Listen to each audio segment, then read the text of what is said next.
कुछ सवाल ऐसे होते हैं जो आपको बार बार सुनने को मिलते हैं, जैसा कि ये सवाल कि जो लोग मुझसे कम क्षमता रखते हैं, मुझसे कम एबिलिटी रखते हैं, वो आखिर मुझसे आगे बढ़ कैसे गए? वो मुझसे ज़्यादा खुश कैसे हैं? उनके पास मुझसे ज़्यादा पैसा कैसे है? वो ज़िंदगी में आगे कैसे जा रहे हैं? वो इतने सारे उल्टे सीधे काम कर रहे हैं तो भगवान उन्हें पनिश क्यों नहीं कर रहा? भगवान के यहाँ कोई जस्टिस नहीं है क्या? क्या भगवान न्याय नहीं करते? इस तरह की बहुत सारी बातें सुनने को देखने को मिलती हैं और रिसेंटली एक वीडियो में मुझे कमेंट्स में 2 वॉल्स ऑफ टेक्स्ट देखने को मिली, इतने बड़े बड़े टेक्स्ट कमेंट्स में, जहां पर जो भी वो व्यक्ति हैं उन्होंने लिखा हुआ था कि कैसे दूसरे लोग आगे बढ़ जाते हैं, उनका कुछ नहीं होता, प्रारब्ध ऐसा है, प्रारब्ध वैसा है। स्क्रीनशॉट्स में यहाँ पर पोस्ट कर रही हूँ, अगर आपने हिम्मत है तो आप लोग पढ़ सकते हैं पॉज करके, नहीं तो आगे बढ़ते हैं। जिस जो है उस भावना का सिर्फ एक ही है कि मुझसे कम क्षमता वाले लोग मुझसे आगे आखिर बढ़ कैसे गए। तो कैसे बढ़ गए जानते हैं आज के वीडियो में। Hi and welcome to Bhagyashree living. यहाँ पर अपने जीवन को और होलिस्टिक, मीनिंगफुल और पर्पसफुल बनाने की हम लोग कोशिश करते हैं और यहाँ का हर video I am pretty sure कि आपको जिंदगी को देखने का एक नया नजरिया जरूर देकर जाता है। आज हम ये जानने वाले हैं कि आखिर दूसरे लोग हमसे आगे कैसे बढ़ जाते हैं, खासतौर पे वो जो हम समझते हैं कि एबिलिटी यानी क्षमता में हमसे कम है। Why does that always happen? और आप इतने फ्रस्ट्रेटेड क्यों रहते हो? लेकिन इससे पहले कि हम उसके बारे में बात करें, don't forget to subscribe to the channel. और अगर ये वीडियोस आपको अच्छे लगते हैं तो उन्हें शेयर ज़रूर कीजिए दूसरों के साथ। इसके साथ साथ ही आप चैनल के मेंबर भी बन सकते हैं। मेंबर बनने के लिए ज्वाइन बटन पर क्लिक कीजिए और सारे वीडियोज़ आप दूसरों से कहीं पहले देख पाएंगे। And this is not all, आप लोग चाहें तो मेरे साथ एस्ट्रोलॉजी भी सीख सकते हैं। 18 अगस्त से मेरा एस्ट्रोलॉजी लर्निंग कोर्स शुरू होने वाला है। यहाँ पर रिकॉर्डेड या लाइव क्लासेस के थ्रू मैं आप लोगों को एस्ट्रोलॉजी सीखने में मदद करूंगी। So if you want to be a part of that, do come and join in. और जो लोग भी अपनी ज़िंदगी को और बेहतर खुशनुमा बनाना चाहते हैं, वो मिनी मेकओवर प्लान के साथ साथ मेरे इसेंशियल लाइफ प्रोग्राम दोनों को ही ज्वाइन कर सकते हैं। And they are going to be fantastic, they are actually life changing. Ask those who have done this. चलिए, अब जो सवाल था उस पर आते हैं कि मुझसे कम क्षमता वाले लोग मुझसे आगे कैसे बढ़ गए। इस बात को मैं 5 पॉइंट्स में कवर करूंगी एंड आई होप अगर आपके मन में या आपके आसपास किसी के मन में ये सवाल हैं तो आप उनको जवाब दे पाओगे। नंबर 1, आप कौन होते हो डिसाइड करने वाले कि किसकी क्षमता आपसे कम है और किसकी क्षमता आपसे ज़्यादा है। Whenever you say कि किसी की क्षमता मुझसे कम है और वो मुझसे आगे बढ़ा हुआ है, it's a very egoistic statement. इसका मतलब आपको लगता है कि आप सबसे बहुत आगे हो and you are better than everybody else, लेकिन उसके बावजूद भी आपकी जो रियलिटी है वो उससे मैच नहीं करती, क्योंकि जिनसे बेहतर आप खुद को समझते हो वो आपसे आगे निकल गए। सो द क्वेश्चन इज कि बेहतर होने का क्राइटेरिया क्या है। 9th क्लास में आप किसी के साथ पढ़ते थे, बोर्ड्स में उसके मार्क्स नहीं आए आपसे ज़्यादा, आप 80% ले आए, वो 50% में ही अटक गया, तो आपको क्या लगता है वो आपसे कम है? आपकी मेड आपके घर में काम करती है, क्या वो आपसे कम है?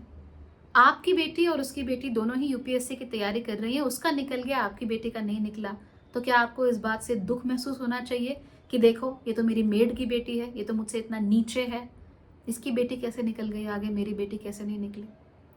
क्या आपको ऐसा लगता है कि अच्छा, स्कूल के समय पर या कॉलेज के समय पर तो इसके पास ज़्यादा पैसे नहीं थे, अब कैसे आ गए, ये मुझसे आगे निकल गया, इसकी नौकरी मुझसे ज़्यादा अच्छी है, ऐसे कैसे हो गया?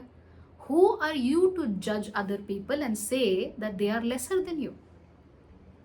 किस बिना पर आप लोगों को अपने से कमतर आंकते हो?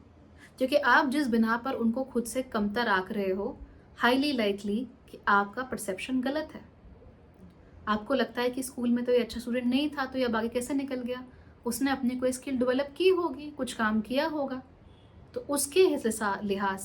उसके लिहाज से आज आप उससे कम हो, लेकिन आप वो अपना पुराना परसेप्शन छोड़ना ही नहीं चाहते। और जो लोग ये कहते हैं ना कि मुझसे कम लोग मुझसे आगे निकल गए हैं, वो मोस्टली अपने स्कूल, कॉलेज, मोहल्ले, इन्हीं लोगों से खुद को कंपेयर कर रहे होते हैं और उन्हें ऐसा लगता है कि कल स्थिति जैसी थी आज भी स्थिति वैसे ही रहनी चाहिए। And I think this is really bad and sort of ridiculous as well. Number 2, हर चीज़ को लेकर आपको एक सूडो मॉरलिस्टिक स्टैंड लेने की क्या ज़रूरत है? स्कूल में आप बहुत शाय थे, बहुत टिमिड थे, लेकिन पढ़ाई में टॉपर थे, और आप ही का दोस्त था जो कि पढ़ाई में तो एवरेज था, लेकिन दोस्त बनाना उसे बहुत अच्छे से आता था। आज आप एक कंपनी में मैनेजर के पद पर कार्यरत हैं और उस दोस्त की अपनी खुद की कंपनी है, अपना खुद का स्टार्टअप है, और आप ये कहने लगे कि नहीं, उसके पापा तो रिच थे, उन्होंने उसको पैसे दिए और फिर वो ऐसा बन गया। That's not the entire truth. आपको क्या लगता है कि जिसके पास पैसा है उसने कोई आज तक मेहनत नहीं करी है, वो आगे मेहनत नहीं कर रहा है? कल ही मैंने किसी की एक बात सुनी, वो मुझसे कह रहा था कि अगर आप मिलियनेयर हो तो आप बिलियनेयर बड़ी आसानी से बन सकते हो, लेकिन अगर आपके पास कुछ नहीं है, सिर्फ 10,000 रुपए हैं आपकी जेब में, तो आप बिलियनेयर नहीं बन सकते। वेल, अगर हम रूडिमेंट्री लॉजिक लगाएं तो बात तो सही है। 0 से 1 बिलियन पे पहुंचना शायद थोड़ा मुश्किल हो सकता है, लेकिन 1 मिलियन से 1 बिलियन पर पहुंचना इतना आसान नहीं होता जितना आपको लगता है। बिलियन इतना बड़ा होता है कि उसके आगे कई मिलियन छोटे पड़ जाते हैं, लेकिन हम लोगों को क्या लगता है? Millionaire, billionaire. Millionaire is 6 zeros, billionaire is 9 zeros। जिंदगियां बीत जाएंगी, कई लोगों की पीढ़ियां बीत जाएंगी मिलियन से बिलियन तक आते आते, और वो मिलियन से बिलियन ऐसे ही नहीं बनते। मेहनत करके, नौकरी करके, इन्वेस्टमेंट्स करके, बहुत कुछ करके आप मिलियनेयर बन सकते हो, इट इज स्टिल अचीवेबल। लेकिन मिलियनेयर के बाद आप डेफिनेटली बिलियनेयर बनोगे, ऐसा नहीं होता। उसके लिए बहुत मेहनत करनी पड़ती है, बहुत काम करना पड़ता है, बहुत वैल्यू देनी पड़ती है दुनिया भर के लोगों को, तब जाके आप बिलियनेयर बनते हो, ऐसे ही नहीं बन जाते। तो हम दूसरों को देखकर कहते हैं कि यार इसके तो पापा रिच थे, ये था वो था, कूल रहे होंगे, बिल्कुल धांधलेबाजी से आगे गए हैं तो आई कैन अंडरस्टैंड, लेकिन ज़्यादातर लोग ऐसे नहीं होते हैं। उनके पास कुछ भी हो, कितने भी एसेट्स हों, कितने भी अमीर हों, उनको मेहनत तो करनी ही पड़ती है, प्रूव करके तो दिखाना ही पड़ता है। शायद उनके लिए दरवाज़ा आसानी से खुल जाता है, लेकिन इसका मतलब ये नहीं है कि रास्ता भी उनके लिए उतना ही आसान बना दिया गया है। अगर रास्ता उनके लिए आसान बना दिया गया है तो या तो ज़िंदगी का हर लॉ फेल है, या फिर उनके पेरेंट्स बहुत ही ज़्यादा करप्ट है। सो ये बेकार के मॉरल स्टैंड्स मत लो कि हमारे पास तो कुछ नहीं था, हमने उससे इतना किया। अच्छी बात है यार, be proud of your self. आपने जो कुछ भी किया है, अगर आप 0 से 1 पे आए हो, इट्स 100% इंक्रीज। अगर आप 1 से 100 पे आए हो, दैट्स अ ह्यूज इंक्रीज। 1 से 1000 पे आए हो, ह्यूज इंक्रीज। आपने जिंदगी में बहुत कुछ किया है, और क्योंकि आप कंटिन्यूअसली अपने पे और अपने बच्चों पे इन्वेस्ट करते रहे हो ना, इसीलिए आज जो आपका दोस्त एंजॉय कर रहा है, अमीर पेरेंट्स, कनेक्टेड पेरेंट्स, वही चीज़ आपके बच्चे भी एंजॉय करेंगे। अगर आपको इतनी ही नफरत है किसी के अमीर होने से, या इतनी ही नफरत है किसी के वेल कनेक्टेड होने से, तो आप अपने बच्चों के लिए ये सब क्यों चाहते हो? वाई डू यू वॉन्ट कि आपके बच्चे भी बहुत अच्छे से जिए, बहुत अच्छे अच्छे स्कूल्स में जाएं, जो चाहें वो खरीद ले, जिस कॉलेज में चाहें वो चले जाएं? Why do you want on that? अगर आप इतना ही नफरत करते हो तो सो ये जो सूडो मॉरलिस्टिक स्टैंड्स होते हैं ना, वो लेना बंद कर दो। Everybody has to work hard in life. हर किसी की जिंदगी में ऑब्स्टिकल्स होते ही हैं। जो जीवन में आया है, चाहे वो अंबानी का बेटा ही क्यों ना हो, चाहे वो इलॉन मस्क ही क्यों ना हो, उसको झेलना ही पड़ेगा। That is the end of the story. आप आए हो तो झेलोगे। हर किसी की अपनी अपनी तकलीफें होती हैं। हो सकता है कि आपको जो तकलीफ हो एग्जैक्टली उसे ना हो, लेकिन उसे अपने लेवल की तकलीफ होती है। इसीलिए बेकार के, again, stop trying to add some morality to your status thinking. Number 3, आपको लगता है कि उस आदमी को देखो, वो तो फालतू फालतू वीडियोस बना रहा है, नाच रहा है, नॉनसेंस कर रहा है, उसने तो लाखों रुपए कमा लिए, हमसे तो भैया ऐसा नहीं होता। सब कुछ किया जिंदगी में, लेकिन इज्जत की रोटी खाई है। रील्स पे नाच नाच के पैसा नहीं कमाया। पहली बात, अंडरस्टैंड दिस, ये उस व्यक्ति का टैलेंट है। कोई कमा रहा है तो उसे कमाने दो, आपको क्या प्रॉब्लम है? आपकी जेब से तो निकाल नहीं रहा। दूसरी चीज़ ये है कि यार, जब व्यक्ति अपने नाच गाने से अगर कुछ कमा सकता है या कमा रहा है, तो उसकी वजह ये है कि आप जैसे लोग उसे देखते हैं। यू पीपल वॉच देम, चाहे मजाक उड़ाने के लिए, चाहे मीम बनाने के लिए, चाहे किसी भी चीज़ के लिए। आप देखते हैं ना, बातें करते हैं ना, तो आप देखते हैं, बातें करते हैं, इसीलिए तो वो व्यक्ति पैसा कमा पाता है। उसको मालूम है कि जो वो कर रहा है उसकी कोई तो वैल्यू है, चाहे हेट वैल्यू हो, चाहे लव वैल्यू हो, चाहे इंस्पिरेशन वैल्यू हो, कोई तो वैल्यू है जो वो कर रहा है। तो और क्योंकि उसमें वैल्यू है, और क्योंकि आप जैसे बहुत सारे लोग कहते हो कि भैया ये तो ना किया हमने, तो इसीलिए वो पैसा कमा रहा है। Simple is that. अब अगर वो व्यक्ति समझदार है तो वो क्या करेगा? वो जो पैसा कमा रहा है उस पैसे को अच्छे बिजनेस में लगाएगा, अच्छे काम धंधे में लगाएगा, ताकि उसके साथ साथ ही उसकी पीढ़ियों का उद्धार हो जाए। ताकि नाच गाकर भी, रील्स, इट्स नॉट रॉन्ग यार, let people be, let people be. अगर वो रील से 2 साल में पैसा कमा रहा है तो ठीक है, कमाने दो। शॉर्ट से पैसे कमा रहा है, कमाने दो। कमाने के बाद अगर अपनी जिंदगी को वो आगे ले जा पाता है तो दिक्कत क्या है? Let them do it. आपको क्यों अगेन वही सूडो मॉरलिस्टिक स्टैंड्स, हमने तो ना किया ये सब, what is this, let people be. हाँ, अगर वो बेवकूफ़ी करेंगे तो क्या करेंगे, जैसे पैसे आया है उतनी आसानी से चला भी जाएगा, चाहे कितनी भी बड़ी अमाउंट हो। तो प्रार्थना ये करनी चाहिए कि भाई जिसके पास पैसा आ रहा है अच्छे से इस्तेमाल कर ले, अपने साथ साथ 4 लोगों का और भला कर ले, इससे ज़्यादा और क्या चाहिए। प्लस अगर आप पैसे को लेकर इतनी नेगेटिव सोच रखोगे ऑन अ वाइब्रेशनल लेवल, आप उस व्यक्ति से नहीं, उसके स्टेटस से, उसके पैसे से नफरत कर रहे हो। तो on a vibrational level, vibrations ये नहीं समझती कि मुझे उस पर्टिकुलर आदमी के पैसे से प्रॉब्लम है, वो ये समझती है कि मुझे पैसे से प्रॉब्लम है। और क्योंकि वो ये समझती है कि पैसे से प्रॉब्लम है, फिर कमा लीजिए पैसा, आ गया आपके पास। नंबर 4, आप दूसरों को लेकर इतने परेशान क्यों रहते हो? Why you always so mad about other people कि ये सक्सेसफुल है, वो सक्सेसफुल है। दुनिया में 36 तरह के लोग सक्सेसफुल हैं, 36 अलग अलग तरीकों से। तो what is your idea of success? आप किस चीज को सक्सेस मानते हो? अगर आप एक छोटे से यूट्यूबर हो, राइट, हमारे जैसे, और आप सोचते हो कि मिस्टर बीस्ट तो इतना आगे निकल गया, मैं क्यों नहीं निकल पा रहा, तो भाई इसमें तो हमारी अपनी कमी है ना। हमारी अपनी कमी क्यों है? क्योंकि हम हमारा जो आइडिया ऑफ सक्सेस है उसे कनेक्ट कर रहे हैं मिस्टर बीस्ट के साथ, राइट, कि वो जो कर रहा है हम भी वही करेंगे, हम भी वैसा ही करेंगे, और फिर हमें वो मिलता नहीं बिकॉज हम मिस्टर बीस्ट की कॉपी बन रहे हैं, और ओरिजिनल तो हमेशा आगे ही रहेगा, राइट। तो what is your idea of success? आज अगर मेरी जेब में 1 रुपया भी ना हो, तो कल को अगर मेरे पास 1 लाख की सेविंग हो, that's a huge success for me. और वो सक्सेस अचीव करने के बाद मैं कोशिश करूंगी कि बाद में मेरे पास 5 लाख हो, 6 लाख हो, 10 लाख हो।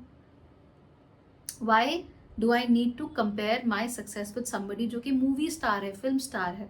उसके साथ कंपेयर करके क्या मिलेगा? हम दोनों अलग अलग फील्ड्स में हैं, हम अलग अलग काम करते हैं, हमारे तरीके अलग अलग हैं, हमारे काम की रिक्वायरमेंट्स अलग अलग हैं। अगर मैं ये कहूँ कि उसकी सक्सेस ये है तो मेरी सक्सेस भी उसके जैसे ही होनी चाहिए, तो फिर मुझ में कमी है, उसमें कमी नहीं है, कमी मुझ में है। Because I want to compare, I want to be exactly like that. जैसे अगर किसी फिल्म स्टार ने खास तरीके से शादी की है, एक खास तरीके का लहंगा पहना है, इतना पैसा खर्च किया है, तो मुझे लगता है मुझे भी करना चाहिए। अरे क्यों करना चाहिए? मैं उतना खर्च करूंगी जितना मेरा बजट है, right. Because my idea for a successful marriage is not having an exact replica of a marriage that some film celebrity had. अब आप यही देख लीजिए, अभी रिसेंटली अनंत अंबानी की शादी में बहुत सारे लोगों को 2 करोड़ की घड़ी मिली। अब आप सोचेंगे अरे बाप रे, 2 करोड़ रुपए की घड़ी। लेकिन जिस सर्कल्स में वो लोग रहते हैं, बिलियनर्स के सर्कल में, हो सकता है 2 करोड़ की घड़ी कुछ भी ना हो सकता है वो खुद सोच रहे हो कि काश मुझे 5 करोड़ की मिलती या 7 करोड़ की मिलती। You getting it? तो हर एक की एस्पायरेशन अलग अलग है। आप अपने से एक लेवल जिसको आप ऊंचा समझ रहे हो उसके साथ कंपेयर करके ये मत सोचो कि इसके साथ तो बड़ा अच्छा हो रहा है जी, that is the be all and end all. ऐसा नहीं होता। हर व्यक्ति आगे जा रहा है, आगे बढ़ रहा है, तो आप भी बढ़ो। आप क्यों पीछे पीछे पीछे पीछे देखते जा रहे हो? आप क्यों हर किसी की तरफ देखना है कि हर कोई क्या कर रहा है, उसे क्या मिल रहा है और मुझे ही नहीं मिल रहा? That's not right. ऐसी सोच अगर आप महा टैलेंटेड भी हो ना, जीनियस भी हो, तो भी वो आपको डुबा देगी। क्यों डुबाएगी? बिकॉज आपका सारा ध्यान अपने ऊपर नहीं है, दूसरों के ऊपर है, अपनी बेहतरी पर, अपने काम को अच्छा करने में नहीं है, इस पर है कि दूसरा क्या कर रहा है, right. So again that comparison is not right and you must never do that. Finally, सबसे इंपॉर्टेंट चीज़, 4 चीज़ें तो मैंने आपको सिर्फ प्रेप करने के लिए बताई है। सबसे इंपॉर्टेंट चीज़ मैं आपको बताती हूँ। आपको नहीं मालूम कि एक व्यक्ति कितना हार्डवर्क कर रहा है। आपने किसी की ज़िंदगी में झांक कर नहीं देखा, आपने उसकी लाइफ नहीं देखी, आपने नहीं देखा कि उसने कितनी रातें बिना सोए गुजारी हैं। आपको नहीं पता कि वो अपने आप को कितना परेशान करता है आगे बढ़ने के लिए। आपको नहीं पता कि वो कितना फ्रस्ट्रेटेड रहता है। आपको ये नहीं पता कि उसने क्या क्या सीखा, कहाँ कहाँ सीखा, कितना ह्यूमिलिएशन झेला, क्या क्या उस चीज़ों से वो व्यक्ति गुजरा है आगे बढ़ने के लिए। अब वो अमीर भी हो सकता है, गरीब भी हो सकता है ना। स्टॉप मेकिंग ऑल दिस कि अमीरों के लिए कुछ नहीं होता। Everybody goes through something. क्या पता आपको लगता हो कि किसी इंसान की ज़िंदगी बहुत अच्छी है, बढ़िया है, गर्लफ्रेंड है, सब कुछ है, क्या पता उसे सबसे बड़ा धोखा मिला हो अपनी ज़िंदगी का, और उसके बाद भी उसे कल कोर्ट में उतरना है और टेनिस खेलना है और जीतना है। तो आप कभी अंदाज़ा नहीं लगा सकते कि दूसरा आदमी कितनी मेहनत कर रहा है। मैं आपको अभी शॉर्ट्स और रील्स कहते हैं ना लोग कि ये है नाच नाच के पैसा कमा रहे हैं, it's a very derogatory statement. For instance, वो व्यक्ति जब वो वीडियो बना रहा है तो उस वीडियो में मेहनत लग रही है, सोच लग रही है, उस वीडियो का वायरल पोटेंशियल बढ़ाने के लिए उसमें सोच लग रही है, क्रिएटिविटी लग रही है, ऐसे ही नहीं हो रहा कुछ। If you don't like it, अगर वो आपकी प्रेफरेंस नहीं है तो ठीक है, पर आप डेरोगेटरी नहीं हो सकते, बिकॉज वो जो कर रहे हैं उसमें मेहनत लगती है और हमें दूसरों की मेहनत की कदर करनी आनी चाहिए। And let me tell you one thing, हम दूसरों की मेहनत की कदर तभी करते हैं जब हमें अपनी मेहनत की कदर होती है, जब हमें मालूम है कि हम कोई काम कर रहे हैं, किसी गोल के लिए कर रहे हैं, वो गोल अचीवेबल है, हम उसे पालेंगे। जब हमें मालूम होता है कि हमारा आइडिया ऑफ सक्सेस ये है, हम यहाँ पहुँच जाएंगे, तभी हम दूसरे के आइडिया ऑफ सक्सेस को पचा पाते हैं। Otherwise everybody will make you feel sad. आपको कोई शौक नहीं था फुकेट जाने का, लेकिन आपके किसी फ्रेंड ने फुकेट की फोटोज डाल दी, बस जल गए। फिर आप सोचोगे कि सबके साथ सब कुछ अच्छा हो रहा है, ऐसा है वैसा है, मेरे साथ ही नहीं हो रहा, इसने तो कभी पढ़ाई भी नहीं की, ये तो शराब भी पीता है, ये तो नॉनवेज भी खाता है, उसके बाद भी फुकेट होके आता है, मैं तो जा ही नहीं पा रहा। That's very wrong, that's very wrong. हो सकता है उसके आइडिया ऑफ सक्सेस में फुकेट जाना लिखा हो, आपके में तो था ही नहीं, आपने उस बारे में कभी सोचा ही नहीं, तो फिर आप क्यों जल रहे हो उससे, क्यों परेशान हो रहे हो? तो ये जो थिंकिंग है कॉन्स्टेंटली ये कहने की कि उसके पास ये है, उसके पास ये है, उसके पास ये, उसके पास ऐसा, ऐसे लोगों को जब आप आके बोलो कि listen, something is wrong with your perspective, अपना पर्सपेक्टिव चेंज करो और अपने आप में बदलाव करो, अपने आप को इम्प्रूव करो, ऐसे लोग तो कभी इम्प्रूव नहीं करते, क्योंकि उनकी आदत हो जाती है कंपेयर करके खुद को ये बताने की कि तुम किसी लायक नहीं हो। और हर कोई जो आगे बढ़ रहा है वो कुछ गलत करके ही बढ़ रहा है, कुछ उल्टी सीधी बातें कर रहा है, कुछ भी नॉनसेंस कर रहा है। और ऐसे स्टेट ऑफ माइंड में अगर आप रहते हो तो उससे बुरा कुछ नहीं हो सकता। There can be nothing worse than that. It's the worst state of mind to be in, because यहाँ पे कंप्लीट इनर्शिया है और कंप्लीट तामसिकता है, और ऐसे लोग आसानी से ना बदलते हैं और ना ही अपनी सोच को चेंज करने के लिए कुछ सोचते हैं। वो जहाँ भी देखते हैं वो सिर्फ यही देखते हैं कि हर कोई कुछ पा रहा है, वो लोगों में कमियां ढूंढते हैं और फिर कहते हैं कि इन कमियों के होने के बावजूद वो आगे कैसे बढ़ रहे हैं। सिंपल सी बात है, जैसे आप कमियां होने के बावजूद आगे बढ़ रहे हो, वैसे दूसरे भी बढ़ रहे हैं। Nothing to be surprised about. Okay, good luck and take care.